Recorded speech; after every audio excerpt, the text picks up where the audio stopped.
Lalanin si Liam, isang 8 taong gulang na batang ayaw sa gulay, hanggang sa isang nakakagulat na pangyayari sa soccer field ang nagbago ng lahat. Tutok lang.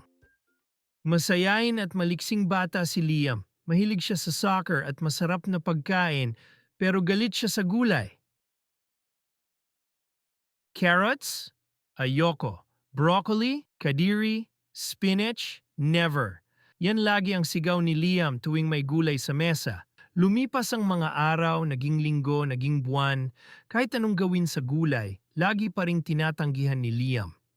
Pangarap ni Liam na maging pinakamahusay na soccer player sa Blue Tigers.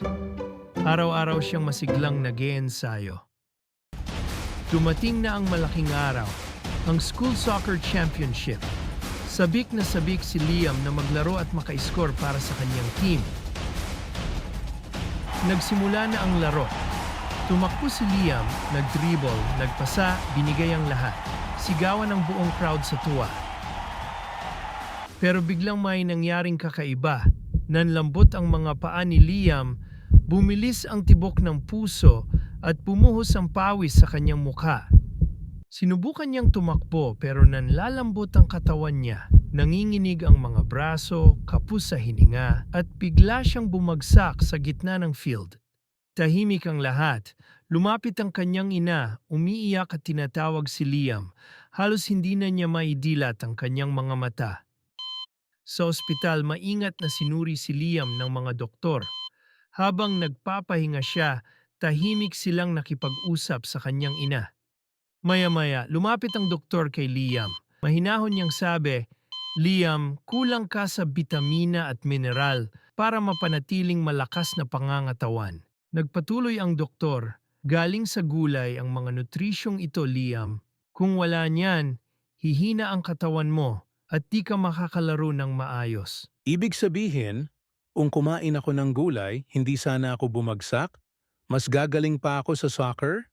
Tumango ang doktor.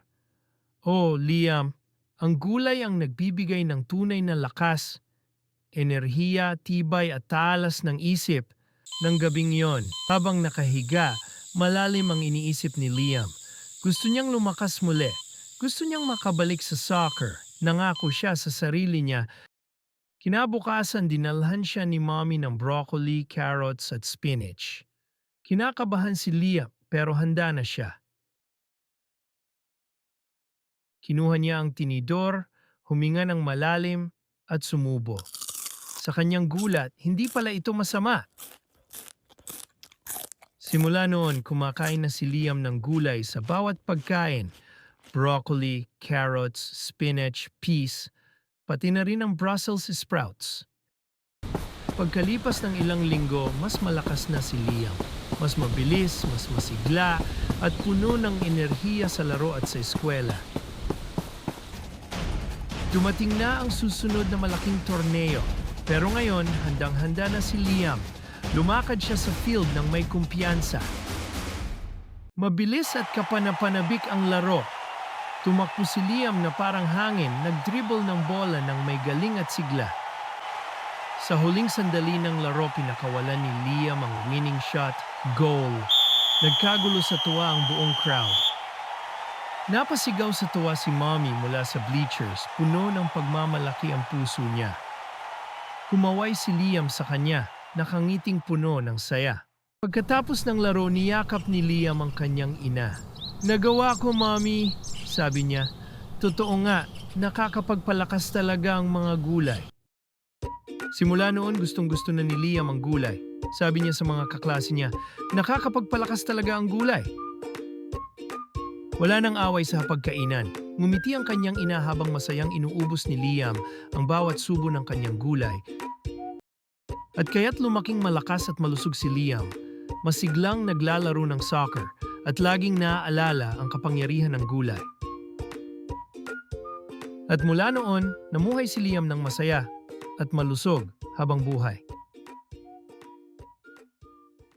Natuto si Liam ng mahalagang aral. Ang gulay, hindi lang basta masustansya. Ito ang nagbibigay sa iyo ng lakas para maging malusog, masigla, at gawin ang mga bagay na mahal mo.